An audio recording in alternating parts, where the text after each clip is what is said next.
Hey there, welcome to the Millennial Book Junkie. My name is Monique, and today I'm going to be sharing with you all of the books that I read in January of 2026. I read a total of 8 books in January. Most of them were thrillers, but a couple of them were not thrillers. I actually also got a reading journal for Christmas this year, so I've been tracking all the books and feelings so far in my reading journal, and it is going to be so much easier for me to share with you what I read this month. I ended up doing 3 audiobooks, 3 paper books, and 2 ebooks. Okay, I had to pause because Stella wanted to be a part of the video. So I'm going to share the books I read in the order that I read them, just because that's the order that I have here in the new book journal. Stella likes it. Oh, look at her sniffing the pages. The first book that I read is called How to Show God You Love Him by Michelle Hayes Grisham. I was hoping to get into book reviewing more like online, so I joined onlinebookclub.org so I could start to review some books, and this was one of the books that was available. I'm Catholic, so I love reading about Jesus, and this one was an ebook that I read in a few days. And this one was really just for any Catholics or Christians out there who want to get closer to God and Jesus. It was a really sweet book. I mean, it had a lot of Bible passages. I've read the New Testament, haven't read all of the Old Testament, and I'm still trying to understand the Bible. I read it a lot. I read a lot of the passages, but still, like, I don't know any of them by heart. And like, sometimes I don't know like which ones to apply to life, but I do find them comforting. A lot of this book was basically about how God works and how to have faith, which was something that I really needed this past December. So it was a perfect book for me to read. And I know some of you are like, what? This is the exact opposite of like thriller, scary, dark horror, but that's just who I am. I really like a lot of different books. My favorite is thriller, but I'm always down for like a nonfiction and something that's really going to make me feel better. And I feel like with everything going on in the world right now, I think faith is really important. This was the first one I read of the year, and it's 5 stars for me because it was just a really inspiring book, and it really helped deepen my faith over the past month or so, 2 months. So the next book I read was The Storyteller by Jodi Picoult. Now, The Storyteller was a book club pick. I don't normally read Jodi Picoult as often because she's not traumatizing me usually. She's usually making me cry. I've read a few of her books in the past, and this was a book club pick that I very much enjoyed. This book was about a young woman who survived a horrific accident. She has a scar on her face that she feels, very self-conscious about. And she ends up befriending an old man who she gets to know, but then he tells her a very deep, dark secret about himself. Now, this young woman is shaken by this secret that this guy tells her. He's older, he's kind. He seems to be like her only friend right now that she can actually talk to. But what he tells her devastates her. And I don't really want to say too much more than that because it's a very tragic story that this man has to tell her. But we also get the perspective of her grandmother. And I won't say anything more than this, but let me just say that it has a lot to do with World War II and what was going on with the Nazis and the Jews. And let's just say it really breaks your soul apart to hear about what happened in the concentration camps. And also we get the perspective of the other side as well. So I don't want to go into it too much, but I don't want to spoil anything, but it really is a very heartbreaking novel around story, because we also in this book get a parallel story that the main character's grandmother wrote. And that is really sweet too and interesting. I mean, the story isn't sweet, but the idea that she wrote it during a really hard time in her life is sweet. And the power of story that really changes our lives, gives us hope, gives us something to root for. There are so many beautiful quotes in this book that I highlighted. And I just feel like Jodi Picoult does her research. She's a fantastic writer.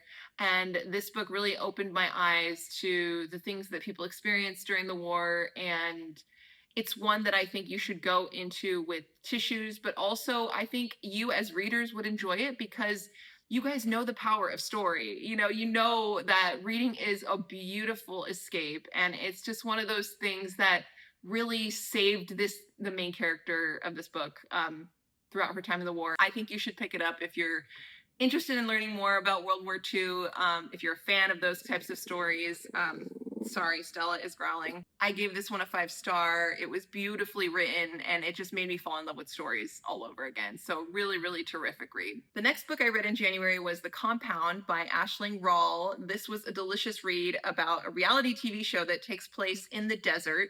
It's just a bunch of beautiful 20-something-year-olds. They are in this desert. They're on this compound. And in this story, there's like wars going on that we don't really know too much about, but there's these wars going on in the real world. And all these young 20-somethings come to this compound to get away from all that. And they get to earn prizes by doing certain tasks. So like if you, for instance, if you go up to someone in the compound and you tell them something really embarrassing about yourself, you can get a lipstick or a comb or a special prize that nobody else can get. So basically all these men and women are there and like they're trying to get all these different prizes by doing all these different tasks. And basically the goal of the whole thing is to get to the end and be the final person there, and you can have whatever you want. Like the producers of the show still film you like on reality TV show, and you can just have everything you want. Like they'll give you anything you want and you live on this compound. And so this one was really weird, crazy. It felt like I was watching a reality show. I haven't seen Love Island, but some people compare this one to like Love Island meets Lord of the Flies. I wouldn't take it as extreme as Lord of the Flies, but I will say that this book really shows you what it means to value things over people, possessions, and just like the gnarliness of what it means to possess more than you would ever need. And this main character I kind of resonated with a lot because she's very young, but she just talks about like how she can't be herself. She can't be fully truthful. Sometimes she doesn't say certain things because she's afraid people are going to think she's dumb. And like, literally that's my whole life. I'm like, oh God, I'm not going to talk about that. I don't know anything about it. I don't want to come off as stupid. And so like, I resonated with the character when she said that. And so this one is just, it's a very fun read, but it's, if you like watching people do things that are not nice to each other so that they can gain something that isn't even important. I gave this one a 4.5 star. I think the only reason why I didn't give it a 5-star was because I wanted it to be worse. I know that sounds weird, but like in the beginning, like the people on the show were doing things and I was like, oh my God, this is weird. This is getting weird. Oh my gosh, this is putting people in really uncomfortable positions. And some of the things that they had to do, I was like, I don't even know how I would be able to do that. I just wanted it to get worse from there, and it really just wasn't for me. I mean, things did get bad, don't get me wrong, but like I just wanted it to go a little bit deeper and get a little bit more, I don't know, weird. I don't know. So 4.5, but I enjoyed it. The next book I read in January was my very first Charlie Donlea. It was Long Time Gone, and I'm a part of What Michaela Reads book club on Fable, and this was our book club pick for January. And I listened to this one on audio, and I really had a good time with it. This one is about a woman who is trying to become a medical examiner, and in her research when she's studying to be a medical examiner, she has to go into and look at cases that had genealogy save the day, like cases where when they looked at the forensic genealogy, they found the killer. So she's doing her research for this big assignment, and she comes to submit her DNA to this like ancestry type site. And she finds out an interesting connection that she has to a little baby that went missing years and years ago. And from there, she just goes on this journey to try to figure out like what happened to the baby, what happened to, you know, the people around and involved with the baby, like the parents of the baby. And then we also have this like dual timeline of the past where like when the baby went missing, that sheriff, like what he went through to look for the baby. And it was just a really fun read because I'm really into like forensic psychology and then just forensics in general. And then the fact that she was studying to be a medical examiner. I didn't even know like you had to go to medical school to be a medical examiner. I know that sounds weird, but I had no idea.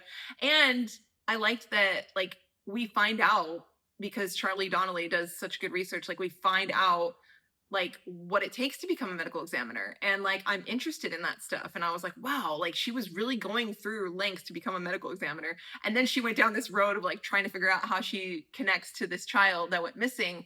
And then we also get the perspectives of other people, other characters, someone who's like doing a podcast about this case. And like, I would say like the only parts that bothered me about this book was I didn't connect really with the main character for some reason. I mean, I thought it was interesting that she was digging into her past, but she didn't really have many character traits to me. Like she almost seemed robotic at times. I felt like she was just very like, oh, I'm curious about this. Oh, yes, I would love to know what happened. Like, I don't know. And she's like in CrossFit and like she works out, but like nothing really stood out to me about her character. So I couldn't really connect with her that much. But I did enjoy the ending, and I was out on a walk while I was finishing up this book, and I really enjoyed how fast paced the ending was and just finding out like the twist. I was like, oh, okay. Like, I don't know. It was a good ending, a fun read. And I mean, there were some times I did kind of feel like we got a little bit extra like descriptions of things that didn't really matter in the end. But I really enjoyed the sheriff's perspective. I got a glimpse of Charlie Donlea's writing, his research, and how he really helps you care about the case and some of the characters. Like he really does give good character depth, except for the main character in this one. For some reason, I didn't really connect with, like I said. But I'm really pleased to have finished my very first Donlea. I will say that I enjoyed it, and I will definitely be picking up more by him. I gave this one a 4-star. The next book I read in January was a paper book, and it was Those Girls by Chevy Stevens. Have you read Chevy Stevens? This was my first foray into the Chevy Stevens backlist, and it was wonderful. It was wonderful. I also just love that this was like a chunky, like old paperback. I really miss this size of paperback, you guys. This book is about 3 girls. They are sisters, and they are fleeing their abusive father. And I will tell you that the action begins right from the beginning. Right on page 20 of this book, you are like tense. So they're fleeing their abusive father. They go out on this road. They're trying to find freedom. They're trying to, figure out how they're going to build their life. And, then their truck breaks down, and they end up meeting some people who they think are going to help them. And, from there, basically their journey becomes very traumatic, very heartbreaking, very painful. And we watch their slow descent into despair and just complete agony, and how they climb out of it. And it's unlike a lot of other thrillers, because usually there's like a twist in a thriller and stuff like that. Like there's no twists in this thriller. I mean, you have something that happens to them, and basically how they're trying to climb out of this and their trauma. And the great thing about this book is that the characters are so real without really feeling like there's like a ton of character description and depth. Like I could see these girls, and it was like watching a movie. Like every page I was just flipping. Like I went to bed, and usually when I go to bed, I'm only reading like 5 or 10 pages because I fall asleep. And I read like 120 pages with this book, and I was tense. I had a headache. Like, don't read this one before bed. I couldn't put it down. I couldn't stop watching. It was like I was watching a movie. In the end, when things, everything wraps up in the end, but like when things are starting to wrap up, I just feel like I was with these girls on this journey. Like I was with them, and I went through this with them. And some pages are very hard to read. I will say trigger warnings. There is sexual assault. And I would just say, like, if you can't read that kind of stuff, then don't read this. It's very dark. But it was so good. It was just like one of those books that stays with you. It was like, I just need more Chevy Stevens in my life. I gave this one a 5-star. Next up, I read The Sun Down Motel by Simone St. James. This was just like an instant read of mine. I saw it on Instagram, and I'm like, I need to read that. And I just got it on Libby, and I listened to it on audio. And this one is about a young woman who works the night shift in a really creepy motel in upstate New York in the 80s. And she disappears. And then now in present day, her niece is trying to figure out what happened to her. So her niece goes to this same motel in upstate New York, and she's looking for answers. It's creepy, it's run down, and she's trying to figure out what happened to her aunt. Now, this thriller has supernatural vibes, so if you're not into any kind of like ghost or supernatural stuff in your thriller, then I would stay far away from this one. But I enjoy ghosts. I love horror books too. So when I first started listening to this book, I was very excited. But unfortunately, I only gave it 3 stars because I guess the twist like halfway through, and I hate it when that happens. Even though the end was nice, like it wrapped up and like I was fine with it, and I was like, oh, okay. Like I was hoping that there would be another twist in this one that maybe I didn't see coming. I was like halfway through, I was like, okay, I know what's gonna happen probably. And then I was like, but I'm sure she's got something else coming. But then no, she didn't. But I liked it. I know a lot of people are fans of this book, and I did like it. But I just, I was just sad that I guessed the twist, and I was like, okay, it was all right. But I really do like creepy motel thrillers. So I would say this definitely is a good read if you want creepy motel thrillers. And I also just like the vibe of it because the setting is in fictional Fell, New York is the city, and it's like stuck in the 90s or 80s. And I love that vibe of the whole city.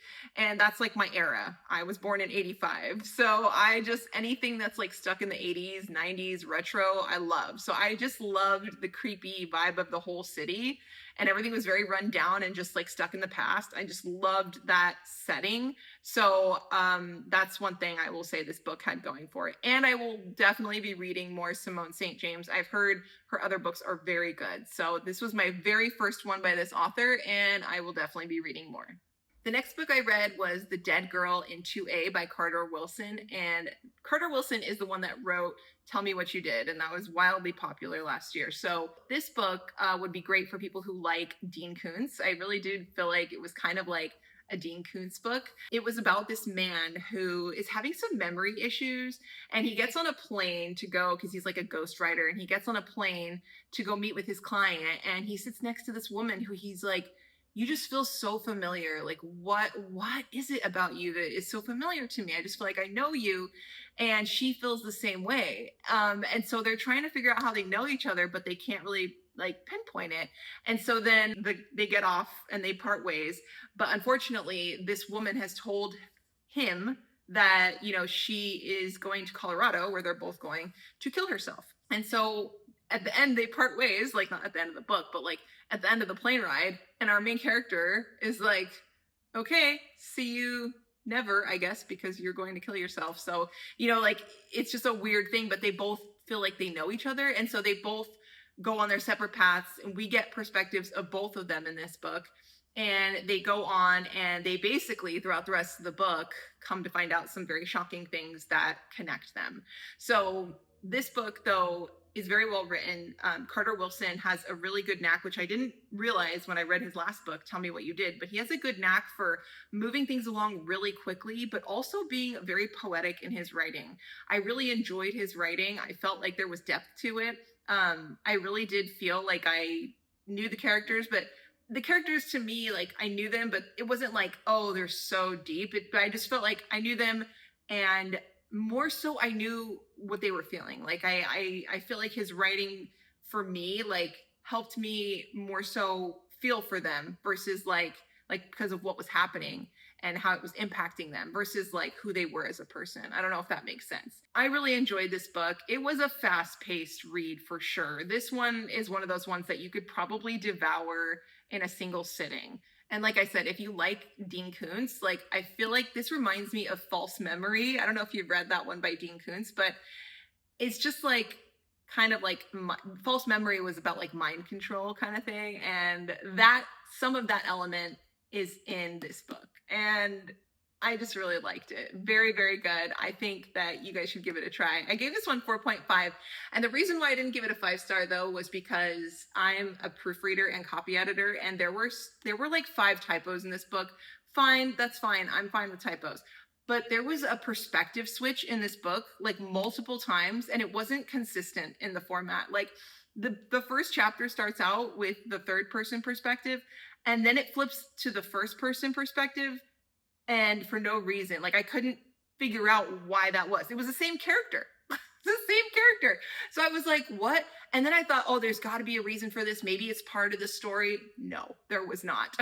So, and I saw it multiple times. And if there's anything I cannot stand in this life, it is inconsistency in a text. I can't, my brain just doesn't even know how to compute it. And maybe it was there for a reason and I just didn't pick up on it. That is completely possible too. But I just felt like, because of the inconsistency of the perspective switch not being quite right, it took me away from the story. And when something pulls me out of the story, I get very irritated. And so that's why I dinged it half a star. But honestly, it was a great read. If you're not a proofreader and you don't care about that stuff, please pick up this book. The final book that I read in January was The Correspondent by Virginia Evans. Oh my God. I just finished this book. I just finished it like an hour ago. An hour ago, I was sobbing at my desk, and it has taken me a bit to recover from this book, and I'm not recovered yet. This was a literary fiction, and I listened to it on audio. I highly recommend listening to it on audio for the characters and the voices, which are all different. This book is about 100% correspondence. It's called The Correspondent. It is 100% about a woman who, over the span of like 10 years, is writing letters and emails to people. And the entire book is letters and correspondence. So emails going out, emails coming in, letters going out, and letters coming in. And it tells the story of her life.